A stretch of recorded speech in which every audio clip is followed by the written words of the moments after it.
listening to the Cross-Check NHL Show, part of the Locked On Podcast Network. Here are your hosts, Andrew Berkshire and Mary Clarke.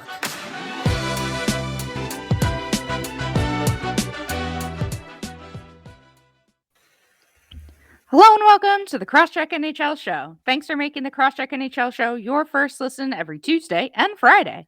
We're free and available on all platforms, now including YouTube. My name is Mary Clarke, staff writer for The Win, and you can follow me on Twitter at Mary C. Clarke. I'm here with Andrew Berkshire, NHL analyst for the Montreal Gazette and host of Game Over Montreal on the SDPN. You can follow on Twitter at Andrew Berkshire. On this Tuesday edition of the Cross-Check, the Rangers have had an excellent season, but are they contenders or pretenders in a tough Eastern Conference? Next, Carey Price has officially spoken to the media for the first time since the Stanley Cup final and had a lot of really interesting things to say. And finally, the Oilers seem to be rebounding from a miserable stretch of play. So, Andrew, before you start off today's show, how you doing? I'm doing all right. Obviously, back-to-back Montreal games this weekend, so I didn't have much time to enjoy my evenings because it's not enjoyable to watch Montreal Canadiens games right now.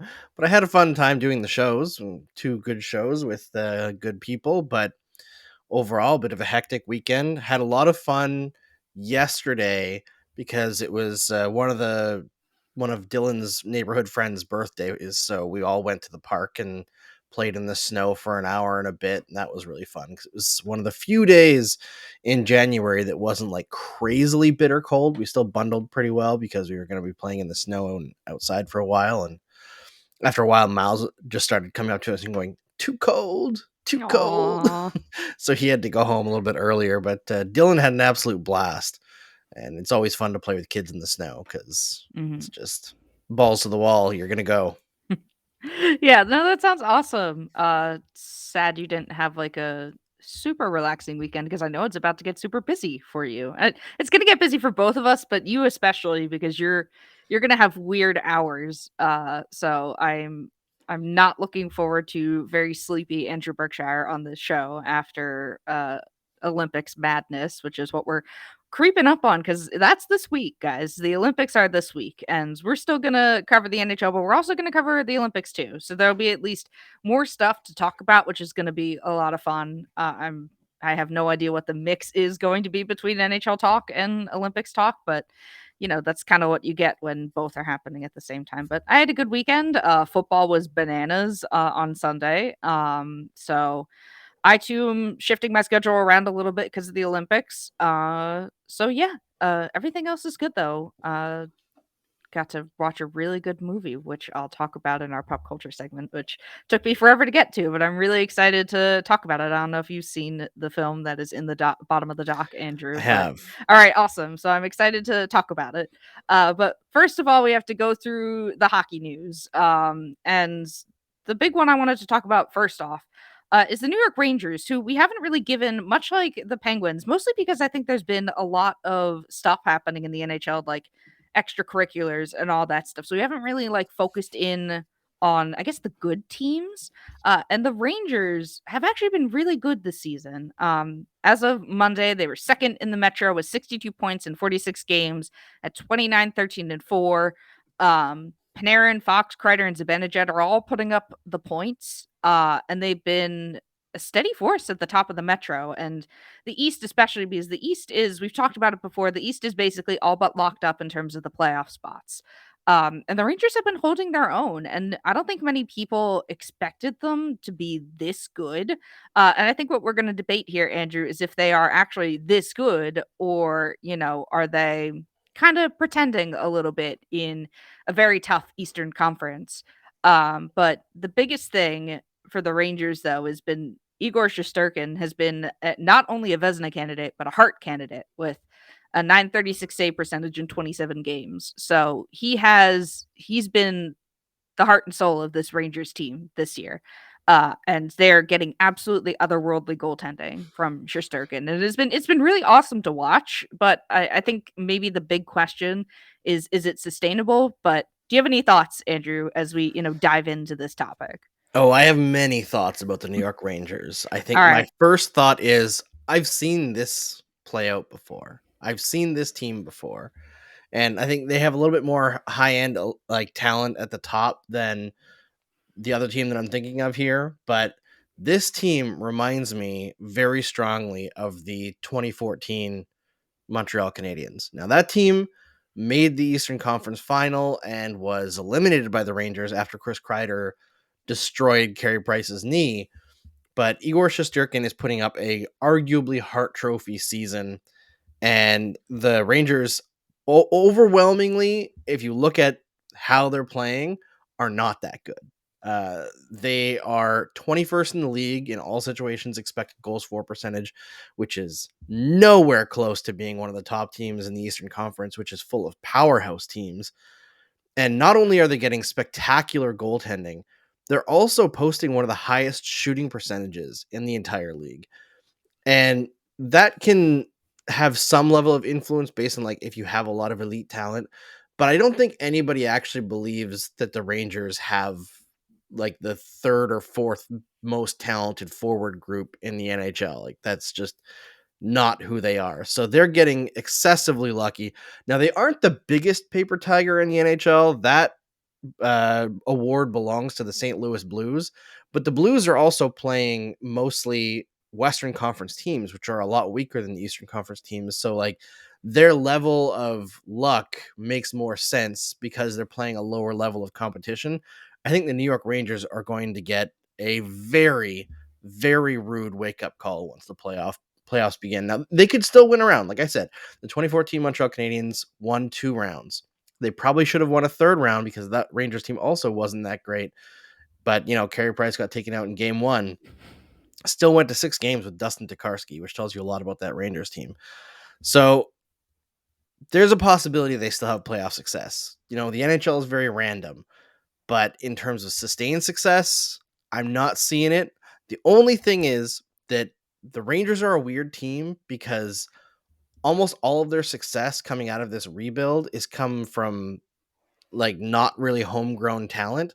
So if guys like Capo Caco and Lafreniere take a big step next year, even though the success doesn't look sustainable this year, they could be this good next year for real. So it's like, you're not exactly sounding alarm bells, but I don't think they're a contender yet at all.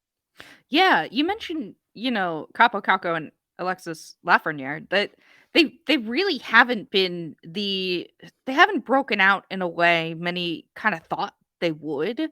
The Rangers have, like I said, been, really, shining because of, Panarin, Adam Fox, those players that, and I mean, some of them they've had for a while, like Mika Zibanejad and Chris Kreider, who have been on the team for a very long time, but like, they're not really, like, being bolstered by their young kids. It's, I mean, besides Adam Fox, but Adam Fox wasn't homegrown. He chose to go to New York. Um, Yeah, so what a and lucky situation that was I for the know, right? Rangers. I mean, the Rangers really went from that, rebuild letter to, being one of the best teams in the East, just at least, by points. Um, just because of a handful of players decided they wanted to go to New York because New York is such a big selling point, as a destination. I mean, we can debate the merits of New York as a, living city, I think, another time. I like New York personally, but I don't think I would want to live there. It's too loud all the time. I mean, I lived in a city for a little bit. I lived in Chicago for a little bit, but that was perfectly fine. But New York is just, I think, on another level of, you know, busy and loud.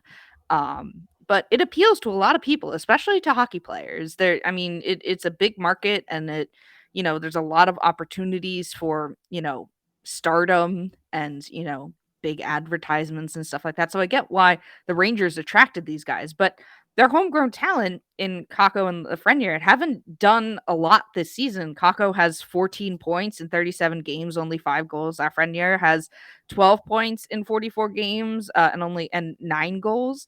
Um, I I can't help but wonder if, I mean, it's still early in their careers. Um, but I can't help but wonder if they will be as good as we kind of thought they would be, coming into their careers. But it's probably still too early to tell if I had to guess. And the bottom hasn't fallen out of the Rangers, so they haven't needed them to be, the guys to count on, kind of like how the Oilers counted on McDavid and Draisaitl basically right out of the hop, essentially.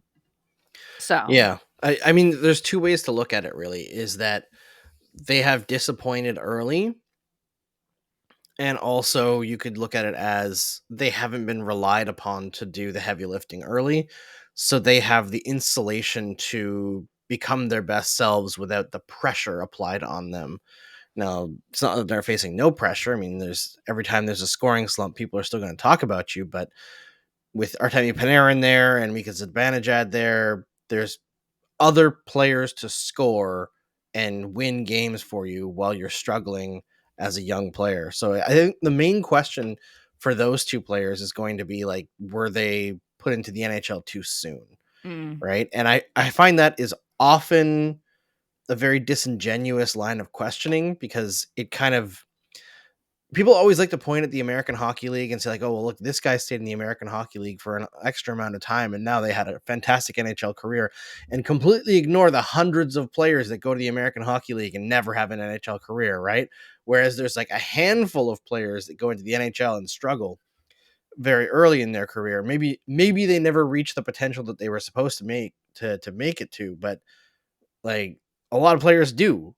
So a lot of that to me is like hindsight is 2020, and there's a lot of confirmation bias about what the best development route is for a player.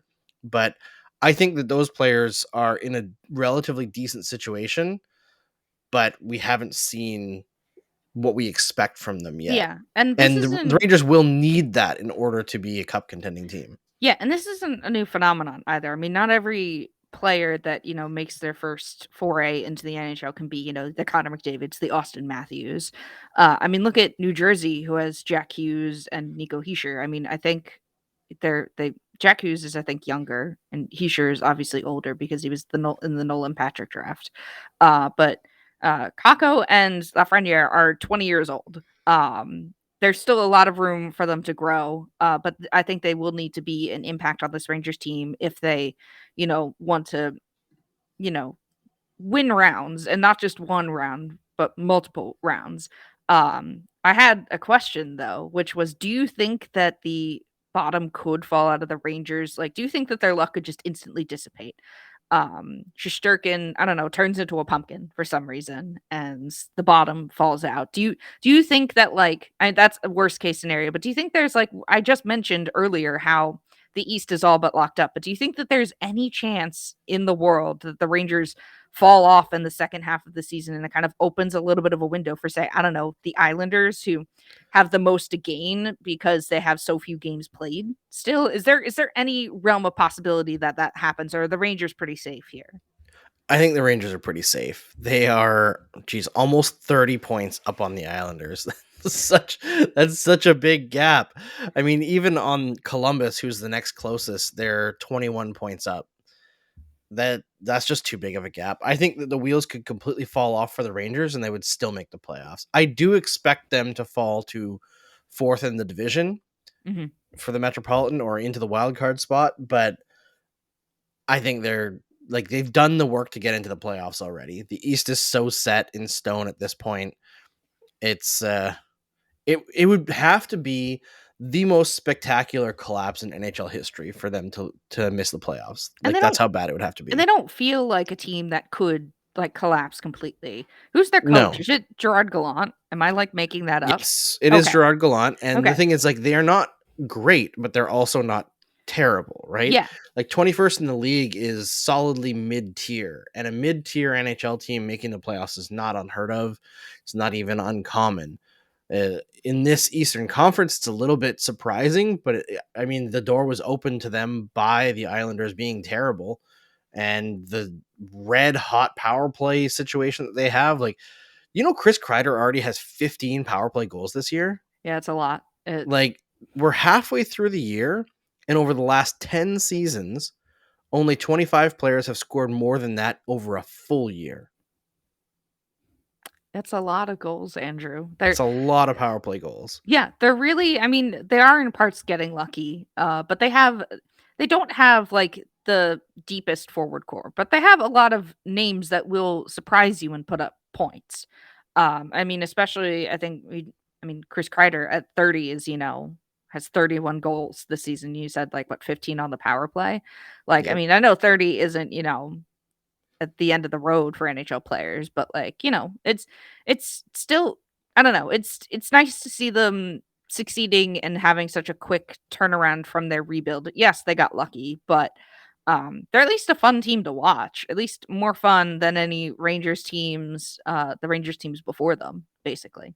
So, uh, I think a regression is probably likely, but it is kind of a shame that the East is all but locked up. Like there's nothing really, there's no playoff race to speak of. I was hoping that maybe you'd be like, oh, there's a chance that they'll, drop off, but sadly, reality is what it is, and the East is all but locked up, and it's February 1st, basically. So we are Yeah. it's a shame, but I guess that means the Western Conference, you know, will have more to show us. But I think it's just because this year overall has just been weird with, COVID and the little break, like the extended holiday break we took, and just it's a bit of a weird year, but good on the Rangers for being lucky and also just capitalizing on, teams like the Islanders, completely bottoming out in a way that we weren't expecting. But the Islanders have also been playing better recently, which is, I guess, a good sign.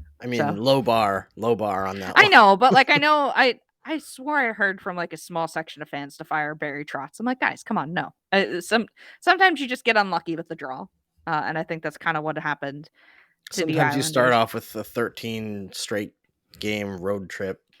It's just been funky. Yeah, it's just been really funky for a lot of teams this year, and a 13 straight road trip because of the arena situation is not normal, and not, and wasn't really in their control. So I kind of don't blame them. It is what it is, I think, at this point. But we're going to move on from there. And coming up after the break, we're going to talk about Carey Price, who spoke to the media for the first time in months, basically, I think, since the Stanley Cup final. So it was a really nice update from him, but we will get to that right after this. There might be less football being played, but BetOnline has way more stuff to bet on this playoff season. From scores, totals, player performance props to where the next fired head coach is going to land, BetOnline is the #1 spot for all things NFL betting in 2022. And with the new year comes a new updated desktop and mobile website. Sign up today and receive your 50% welcome bonus on your first deposit. Just use our promo code LOCKEDON to get started. And it's not just football either. BetOnline's basketball, hockey, boxing, and UFC odds coverage is the best in the business. From sports right down to your favorite Vegas casino games, BetOnline is your #1 online wagering destination. BetOnline, the fastest and easiest way to wager on all your favorite sports and play your favorite games. BetOnline, where the game starts. All right, Andrew. I'm sure you have some thoughts and opinions on this, considering this is a Canadiens topic. But I know we've talked about Carey Price before, when he had gotten out of the player substance abuse program, and had joined the team again. So he's finally spoken to the media, and he reiterates that he intends to play this season, which is really nice to hear. And the quotes and stuff were all really, I don't know, it was heartwarming. Basically, there's been a lot of bad hockey news in the last handful of weeks to months, but it's nice to hear from Carey Price again, and it was really nice. That I don't know, he was in a very reflective mood, it seemed, and it just was a very nice, it was just nice to hear from him, I think. And I don't know if you have any other thoughts other than that it was really nice, when we can go into the stuff he said, but you never want to see what happened to Carey Price. He voluntarily admitted himself to the player substance abuse program. I don't know, a couple months ago at the start of the season, before the start of the season, Yeah, it something was to that effect. right before training camp, essentially. Yeah, and then was there for a month. 30 I think it was days. 30 days. Yeah. And it's just a tough situation, and it seems like he's come out of it, you know, feeling better, looking better, all that type of stuff. So what do you think, Andrew? Yeah, I think there's like a combination of emotions watching that press conference. I thought it's happy to see him seemingly happy. He reiterated like very strongly that he doesn't want to leave Montreal.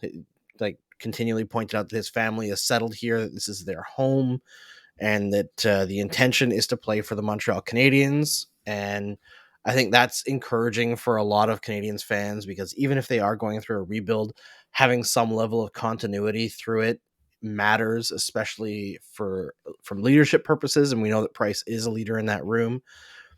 And the fact that he still intends to play this season is good. There's still half a season left for Montreal.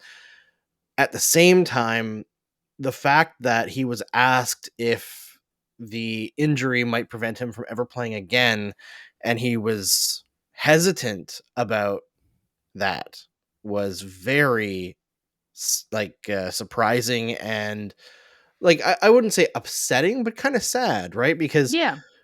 Price, Arpon Basu from The Athletic pointed this out. I think he first published the column last night, but I saw it this morning.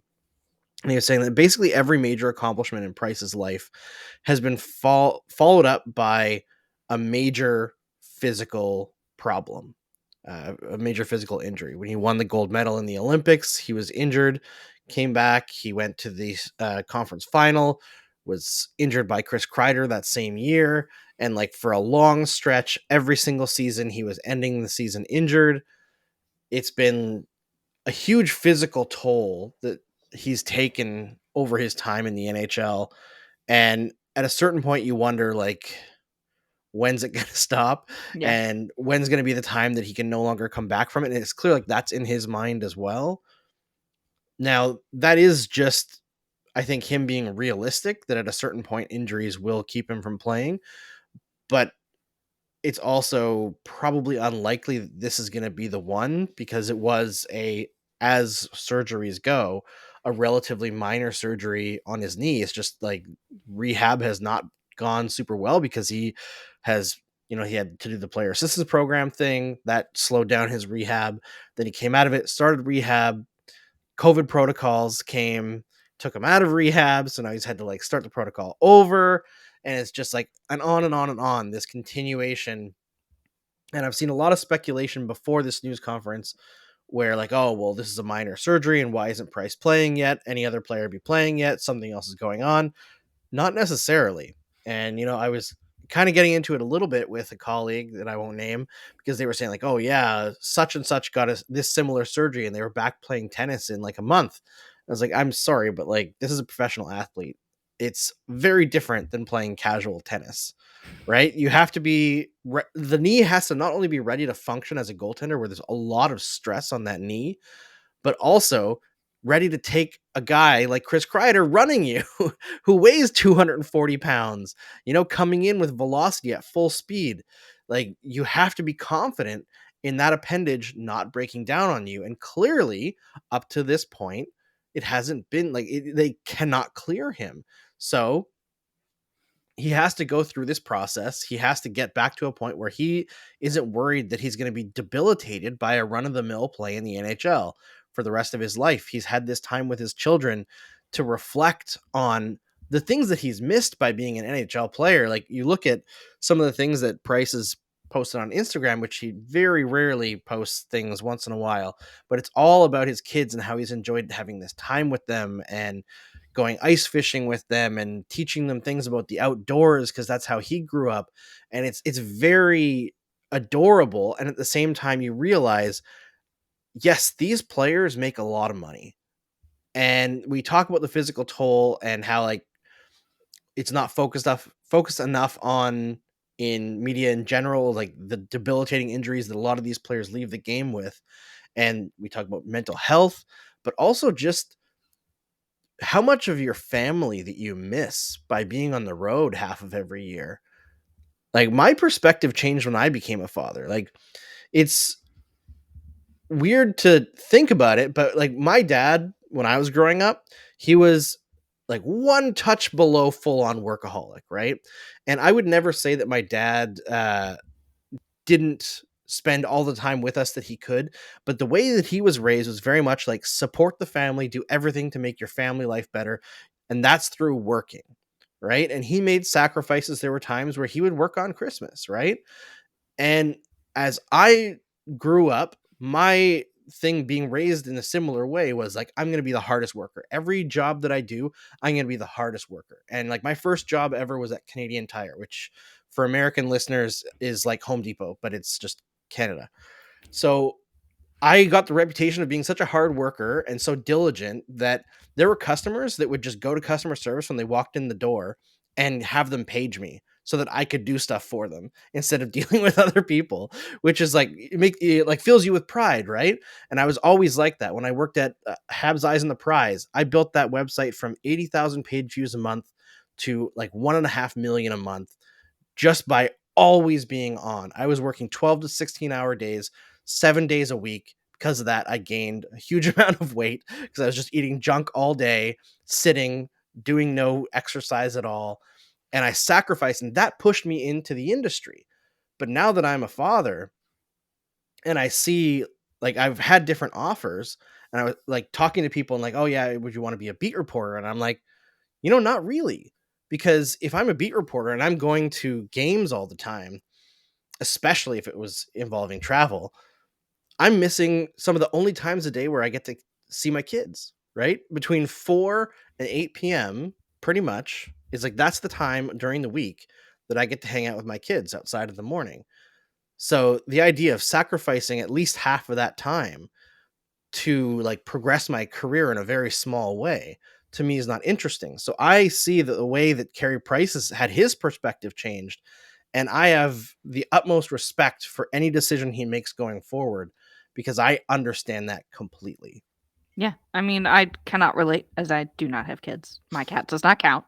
Uh, but there are things bigger than hockey, and I mean, Carey Price has shown it. You've shown it. We all know this. There are things bigger than hockey. And it's just whether he plays or not. I hope he's in a good place. Physically, mentally, with his family. Like you said, he seems to have changed perspectives, or at least gained more appreciation for the things around him that's not just related to hockey. And he even, mentioned how thankful he is for all the support. This is a quote from Price. I'm reading from friend of the show, Eric Engels. I'm tremendously grateful for all the support that I've received from not only the fans of the Montreal Canadiens themselves, my teammates, and obviously my family. I've had quite the journey, obviously, and at the start of this season, it would have been a lot more difficult if I hadn't had such a warm sense of encouragement from everyone.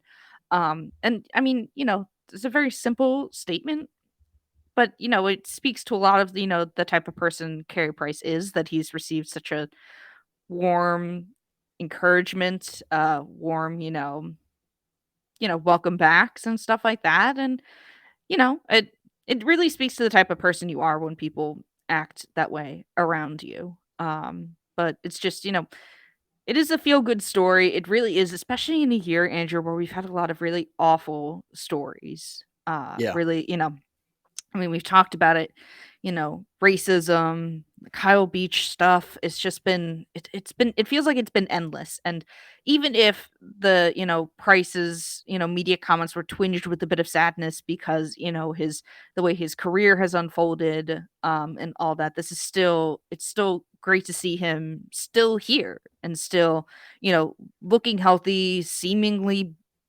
healthier mentally. I think that's basically all we can ask. So it's a really heartwarming story for me. And before we transition out of the Canadians, they also had a very terrible game recently. And Which one, Mary? a lot, Andrew. And I would feel bad subjecting Price to the misery that is the Montreal Canadiens this year, but are the Canadians, Andrew, are they the worst modern NHL team? Because it really feels like they're on track to be one of the worst teams in NHL history. Really, really. Yes. I think it depends on two things. Are we ruling out expansion teams? And what is your definition of modern? Because to me, I would go back to like 1990 Okay. because in like the 70s and 80s there was so much rapid expansion in the NHL, and there was so much so much less hockey players around the world to bring in compared to now, that just like the teams that came in were brutal, right? And even in the 90s, like the expansion rules were so bad for teams that you had like the Sharks and the Senators. The first 2 years of their existence were terrible.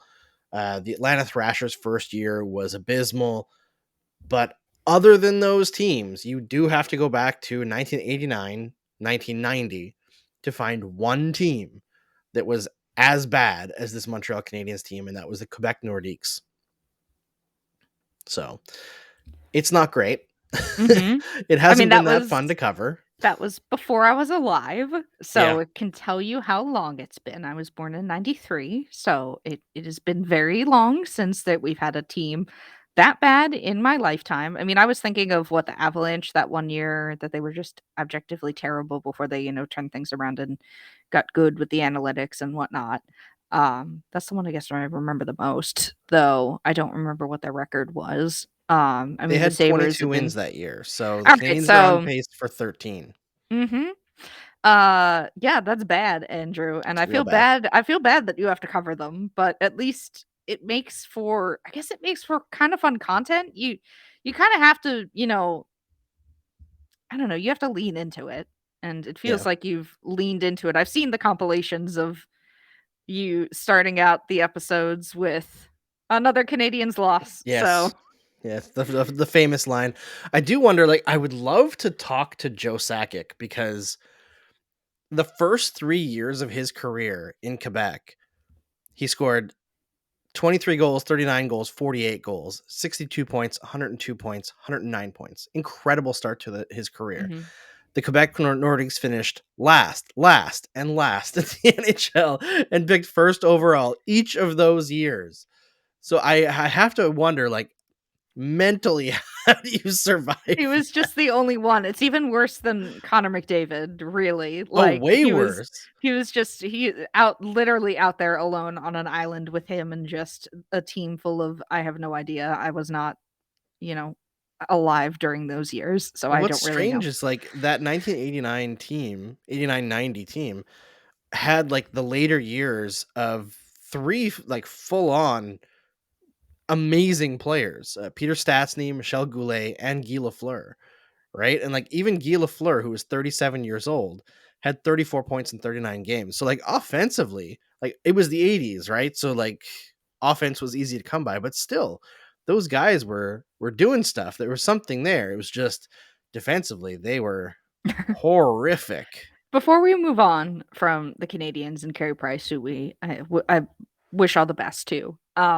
When do you think the Canadians will hit double digits in wins? Because they've been sitting at 8. Um, By what point in the year, because we are now in February, at what point in the year do you think they hit double digits in wins? Is it the trade deadline? Because that is a bit later this year. Is it earlier? Never? Who's to So say? they What do you need think? two more, right? I believe so. And looking at their February schedule, It's probably rough considering Canadian teams got hit really hard with the schedule reconfiguration. it's not too bad. Okay. They faced some pretty beatable opponents, but they did also just get rocked by Columbus, who is very beatable. They've got New Jersey next on the 8th, Buffalo twice that month, Ottawa Mm. once. I don't know. It'll probably be like the trade deadline. When a team is this bad and has won so few, there's literally no opponent that you're like, oh yeah, I'm confident that they're gonna beat them. Like there's just nothing. When's their Yeah. next game against Philly? That's the only one that Oh, I'd be no. Oh, confident yeah. I mean, because they did beat Philly. They did. in a shootout. Yeah, Yeah, but still, I mean, that is the Flyers fans are complaining because I think the Flyers have like the worst shootout record, and they're like, "Why is it always us? Why is it always us that has something?" And it's the worst record in the shootout, and of course they lose to Montreal because that's how the season has gone for them. But all right, we're gonna move on from Montreal and Carey Price, and we're going to talk about the Oilers, who have had a little bit of an upswing, and has kind of put them back into contention. Not that they kind of fell out of it, but still, it was looking dire for the Oilers for a while, and they've started to swing back up a little bit. But we'll talk about that coming up right after this. This episode is brought to you by Rock Auto. With the ever-increasing numbers of makes and models, it's now impossible for your local chain auto parts store to stock all the parts you need. Why endure often pointless or seemingly intimidating questioning and wait while the person behind the counter orders the parts on their computer, choosing only the brands their warehouse happens to carry. You have computers with access to rockauto.com at home and in your pocket. RockAuto.com is a family business, serving auto parts customers online for 20 years. They have everything from engine control modules and brake parts to tail lamps, motor oil, and even new carpet. Whether it's for your classic or daily driver, get everything you need in a few easy clicks delivered directly to your door. The RockAuto.com catalog is unique and remarkably easy to navigate. Quickly see all the parts available for your vehicle and choose the brands, specifications, and prices you prefer. Best of all, prices at rockauto.com are always reliably low and the same for professionals and do-it-yourselfers. Why spend up to twice as much for the same parts? So go to rockauto.com right now and see all the parts available for your car or truck. Write Locked On in their How Did You Hear About Us box so that they know we sent you. Amazing selection, reliably low prices, all the parts your car will ever need. rockauto.com. All right, Andrew. So, like I said before the break, the Edmonton Oilers have had a little bit of an upswing. Winners of 4 straight, and they are, at least as of Monday, 2 points out of a wild card spot from what I saw. We just want to kind of finish off the hockey talk of this episode with something we've been following for a bit, which is the slow and steady, maybe not even slow, but the complete spiral of the Edmonton Oilers. And this isn't necessarily related to their acquisition of Evander Kane, who has only played 1 game and scored a goal in his, return to His play. debut. Yeah, this season. So we're not going to talk about him because they have played 3 other games without him, and we made our feelings known on Evander Kane. So yeah, the Oilers are kind of back in it. They still got to make moves though, Andrew. They absolutely have to. They can't they only added Evander Kane, but that's not going to solve their issues, right? Yeah, they need to get a goalie. I think that's the main thing. This was always going to turn around for Edmonton. Like if you look at how much their expected goals differential has dropped off, like over the last quarter of the season, we'll say they're still in a very respectable position. Even without Kane, things were trending the right way. They just couldn't get the shooting down. The goaltenders weren't making saves.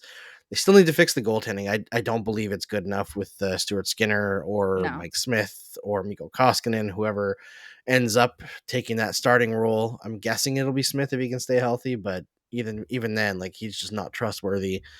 But overall, like, things were happening in the right direction. Connor McDavid is still like a little bit snake bitten, but like Connor McDavid being snake bitten means he's only a point per game. You know what I mean? Like, it's like, oh man, he's really struggling lately. He's only got like 5 points in 6 games, and it's like every other player in the NHL be like, that's pretty good. Mhm. But Draisaitl is absolutely ripping it up. So I think they're like 2 steps away from being right back in the playoff picture here, and that is essentially McDavid getting hot and the goaltending figuring it out. I just can't see how they can go into the playoffs Oh in no, the situation that they're in. they can't. They can't. And if They Ken Holland can't. does that, he needs to be fired Oh immediately. yeah, I was about to say because like there's no way they can look at this roster and be like, ah yes, we added Evander Kane, but can Kane play goaltender? No, he can't. And that is their number one with a bullet need at the deadline. And I mean they've got a bit of time to go. The deadline is at the end of March, I believe. Like it's late March, so there's still a whole bunch of time before the trade deadline. But I think I mentioned it before. I think it behooves them to make a move sooner rather than later, because they saw what a couple week span did to their playoff chances. And they are right back in it, but they're going to be basically competing with Calgary. It Which is the seems best I possible know, which seems situation. for that last wild card spot, or at least the West is more up in the air. But as it stands now, it seems as if they're going to be competing with Calgary for that wild card spot. And boy, is that really exciting! I have no idea if there's any games. There's probably games left between them. I'm filling time in the hopes that you are looking at the schedule as we speak. But I would hope that there are. I would hope that there are games between them to end the season. Maybe like in the last week. That seems like something the NHL schedule would do. Is schedule a whole bunch of rivalry games in anticipation of a really wacky end to the season. But it's gonna be fun. And like I mentioned, that the East is basically all but wrapped up because of the way some teams fell off and the games played margin between them is all funky because of the COVID.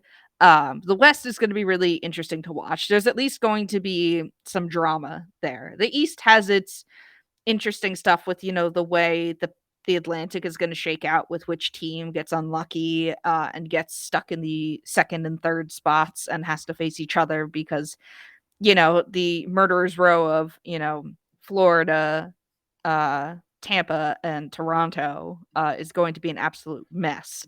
Yeah, it's gonna be Um, crazy. yeah, and we definitely the NHL's playoff format is terrible. I hate the way they do it. Just make it one versus 8 and call it a Do day. 1 versus 16, make it really interesting. Although I feel like the Ooh, travel would be crazy for that. They would never do it. So yeah. there are 2 more games left in the Battle of Alberta between Florida or no, sorry, Florida. I'm stuck in like the idea. I was thinking of like if Vancouver faced Florida in the first round and just like the travel would be insane. Oh yeah. Uh Edmonton and Calgary face each other 2 more times. Unfortunately, the schedule makers were not smart enough to make those like the last 2 games of the season, Man. which would have been incredibly Yeah. compelling.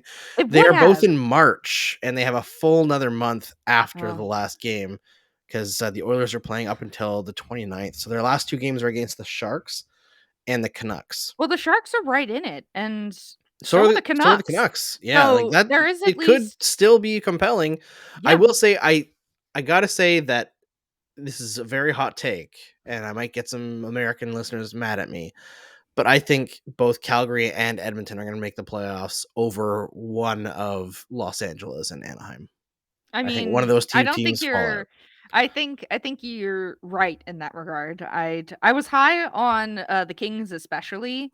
But I don't know if they've got, it I'm happy that they're, competing well, but this isn't their time. I think they've still got a few more, like another year or so left in the crock pot to marinate. That's a really bad metaphor, but you know what I mean. You know what I mean? That like I mean, at I least was make that with the Ducks, so it's like a cooking metaphor, That's right? fair. All right, you know what? Fine. But my point still stands here. I don't think that that's a hot take at all. I think that that's a very valid take to make because I don't think many people expected both of them to be, in playoff positions and in the top 3 in the Pacific at all. Basically as February rolls around, which is basically the halfway point of the season. So the West has a lot more interesting and compelling matchups because what you said, Sharks and Vancouver at the end of the season, Yeah. they're right there too. I mean, I don't know if the Sharks will continue to. I feel like of all the teams, the Sharks might be the one to plummet the most, but I'm not Yeah, really I a mean, the huge Pacific believer of them. Division is definitely the most compelling division going down to Mhm. the end of the season, I think. Like, even the Central is not as solidified as the West or as the East, but it's close. Like, there's a 9-point gap between St. Louis and Dallas has 2 games in hand, but like Yeah. 9 points is a lot. And above that, it's like Minnesota has 57 points already and 4 games in hand on St. Louis. So, like, there's not a lot of room to move around there, and Colorado's not being caught by Oh anyone. no. They're 9 Yeah. points up on the Predators with 2 games in hand. So like And that division Colorado's is just pretty much hitting their set. stride. And Yes. Colorado is hitting their stride right now. Colorado's so scary. And they're going to do whatever they can to add to the trade deadline. I mean, Claude Giroux has been connected to them. I don't know how it would work, how they would make that work, but I think they're going to add big time at the deadline, or at least do their hardest to try and add somebody big to push them over because they see an opportunity here. At least they have to. The West is at least theirs for the taking, it feels like. I mean, Vegas hasn't been as strong as they have been in years past. I mean, I'm looking at it now. Colorado enters at least Monday with a 10-game winning streak. Like they are hitting their stride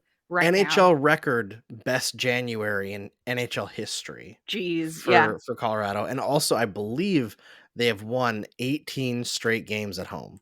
Oh, yeah, Like, the can you West. imagine being an Avalanche fan right now? That'd be so sick. I know the West is gonna run through Colorado. I mean, that was, I think, a lot of people's predictions. It might have been mine. I'm not sure. I honestly don't remember, but the West is gonna run through Colorado at this point. At least that's what it feels like.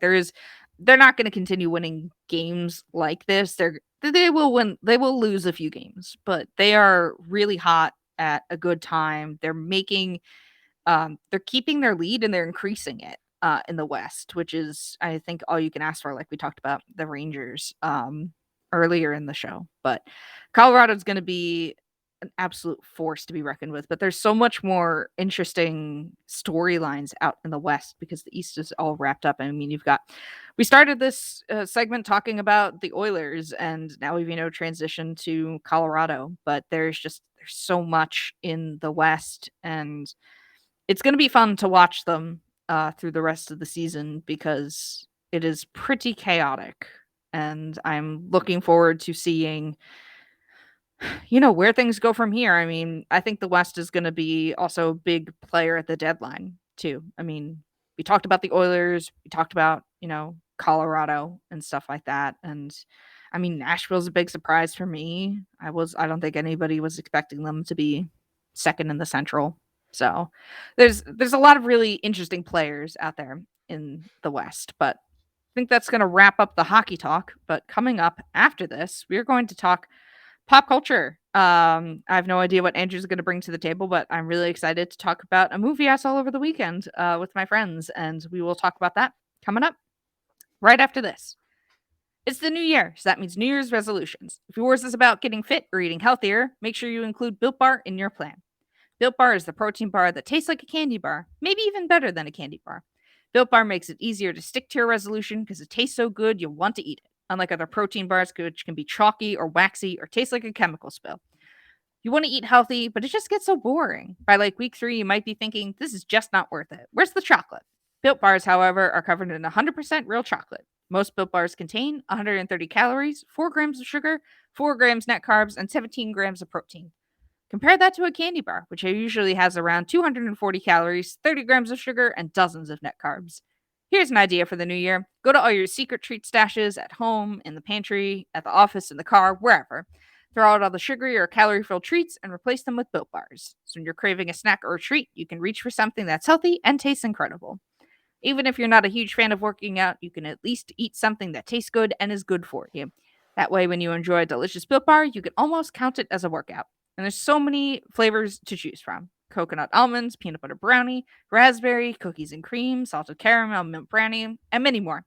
In fact, Built is always coming out with new and limited time flavors, so check out Built.com to see what's new. So go to Built.com and use promo code LOCKED15 and you'll get 15% off of your order. Use promo code LOCKED15 for 15% off at Built.com. All right, Andrew. So we're going to finish off today's show with some pop culture talk. And I have 2 things written down the doc. First, I'll get to I mentioned it on the last show, which is The Legend of Vox Machina, the animated series of an adaptation of the first campaign of Critical Role. Came out last Friday, and it's awesome. It was a lot of fun. I'm really looking forward to the rest of the season. They're releasing the episodes in like 3-episode chunks, so there's 12 episodes total in the first season, so you got 3 more weeks of episodes, and I'm really looking forward to it. It's been really great to, go back to my roots with Critical Role, basically, because like I said, I started that show years and years ago, so it's been really awesome to go back through it and see a lot of things animated. It's been really great. I highly recommend it. It's a really nice jumping off point, but definitely not for kids. Second, though, is my friends and I have been watching movies online together more often. We used to kind of do movie nights pre-pandemic, pre me moving away to Chicago. So this was like a while back, and then the pandemic happened. I moved away. The pandemic happened. We stopped doing it, but now we're trying to watch more movies together and hang out virtually. And we put together a giant list of movies, and we've been spinning the wheel on them to see which one we're going to watch for the week. And this last weekend's was Knives Out, which I had never seen before.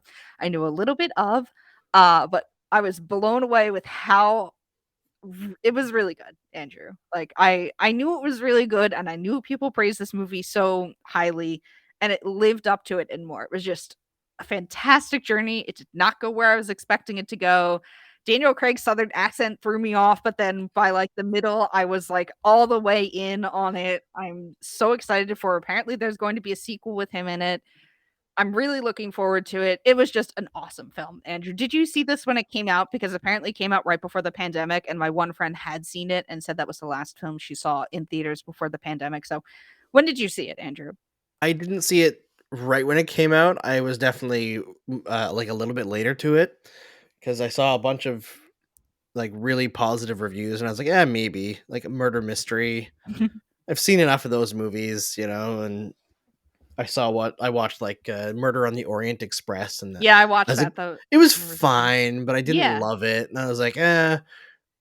So I eventually got to it, and it is so good. It's just such an enjoyable movie from start to Mhm. finish, and I feel like the cast is so incredible. Like it's so Yes. star-studded, but it's that kind of star-studded cast where everyone in it is so good that you're not thinking about who they are.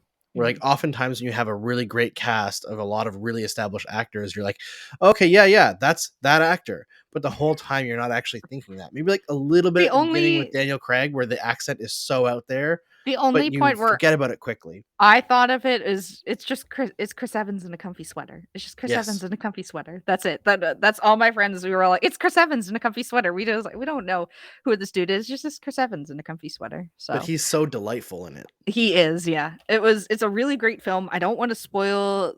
I think it's good that if you go into this movie not knowing anything other than murder mystery, because there's so much in this film that turns things on its head. It almost reminded me of there gets to be a point where things ramp up in intensity. It goes from like 0 to 100 so fast at a certain point. It reminded me of Parasite because Parasite also did that. If you've seen the show, or not the show, the movie. If you've seen the movie, there is at a certain point where things flip from 0 to 100 and it just, it takes off and there's a wild ride to the end. And I felt very similar, though. This was like wild at the outset. They did things and I was like, this is not where I was expecting it to go. So just incredible. All the praise for that movie. What an awesome film. I'm mad I didn't see it before, but I'm glad I got to experience it with my friends and all of us yelling over Discord and being like, and trying to guess things, and it was a lot of fun. So I'll probably have more movies to talk about in the future because we're hopefully going to be doing those every week. Though I am missing this upcoming weeks because of the Olympics and sports and stuff. They're watching Young Frankenstein, not the musical, the Mel Brooks movie, not the musical. My touchstone was the musical, and they're like, "Why did you go to the musical?" I'm like, "Guys, that's what I'm known for. I do musicals." But what did you bring to the pop culture table today, Andrew? Well, as I mentioned, I didn't have much time to watch things this weekend. Every week we watch Book of Boba Fett with my sister-in-law and brother-in-law because that's like our one thing. They're in Alberta, we're in Quebec here, and we kind of just press play at the same time and chat during it. Mm, And so that's enjoyable. But I think we talked about that last yes. episode and how Mando is in it now. Mhm. Yeah. Well, because I was like, Spoilers. I needed to know. It's been nearly a week. Yeah. Have you caught up? No, I haven't, Oh, but I've Mary. I'm sorry.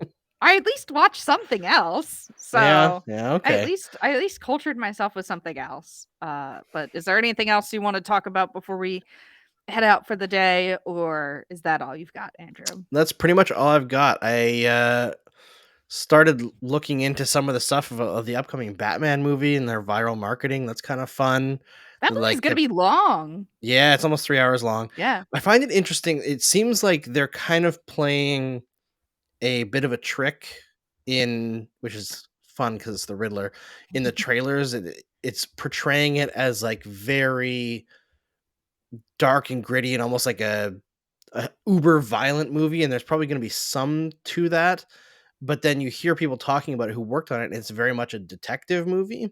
So I'm hoping that we're not just going to get a 3 hour long Zack Snyder uber violent Batman. I'd like to see some more layers to Batman because it seems like ever since The Dark Knight Returns came out in comics, and like I think it was like 1986, it seems like everyone is obsessed with this hyper violent Batman, and that's not really that representative of Batman from the comics.